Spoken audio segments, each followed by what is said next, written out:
Ich empfehle das neue Buch vom Könu nicht nur, aber vor allem wegen den 3 Wahrheiten, die wir im 2. Kapitel des Buches finden. Und die schauen wir schnell zusammen an, für euch auch ein bisschen lustig zu machen, auch in das Buch einzutauchen.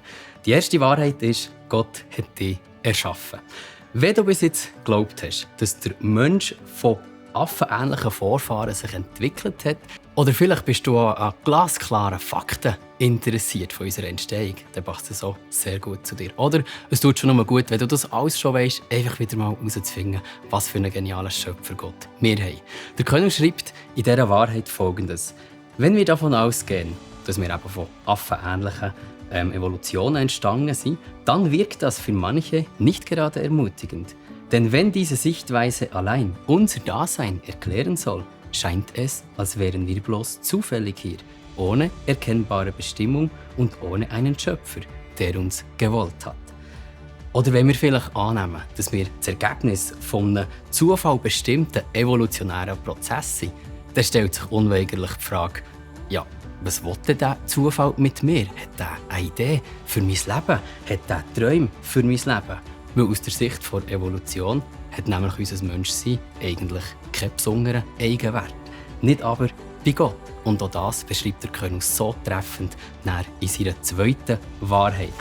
Und die 2. Wahrheit ist, Gott hat dich einzigartig erschaffen. Der König knüpft hier beim Zufall an. Er schreibt: Wären wir bloß durch Zufall auf dieser Welt, dann gilt, Zufall ist nicht kreativ. Er tendiert zur Wiederholung. Das aber würde bedeuten, auch wir Menschen würden uns ständig wiederholen. Es gäbe mehrere Menschen, die genauso sind wie du und ich. Muss ich noch mehr sagen dazu? Es ist unumstritten, dass es vor dir, während deiner Zeit oder auch nach dir niemand wird geben oder niemand gibt, der genau so ist wie du. Und das ist die einzigartige Kreativität von unserem Schöpfer Gott, die König auch in diesem Kapitel, in dieser Wahrheit beschreiben. Wenn wir selber entscheiden könnten, wie wir aussehen, wie gross, wie lang, wie breit, wie hoch, wie schwer, welche Haarfarbe, Augenfarbe und so weiter, dann würden wir uns alle früher oder später irgendwie ähneln. Und dann kommen wir zur 3. und letzten Wahrheit von diesem Kapitel. Und dort schreibt der König, dass Gott einen Plan für dich hat. Wir kennen jetzt unsere Identität und jetzt können wir uns die Frage stellen, warum sind wir denn da? Auch hier liefert der König pointiert perfekte Antworten.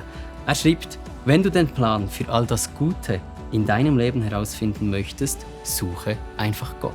Und weiter schreibt er: Gott weiß, dass wir Menschen hier und da falsch abbiegen, Fehler machen und lange nicht alles perfekt entscheiden oder richtig reagieren.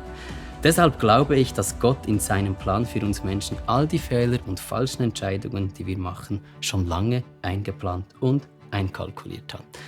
Ist es nicht genial? Und Freunde, das ist erst das 2. Kapitel. Das Buch hat mehrere Kapitel. Und ich möchte dich ermutigen, in das Buch einzutauchen. Es ist voll gespickt mit biblischen Wahrheiten, spannenden Geschichten, persönlichen Erlebnissen vom König. Für mich definitiv ein 10 von 10 Buch.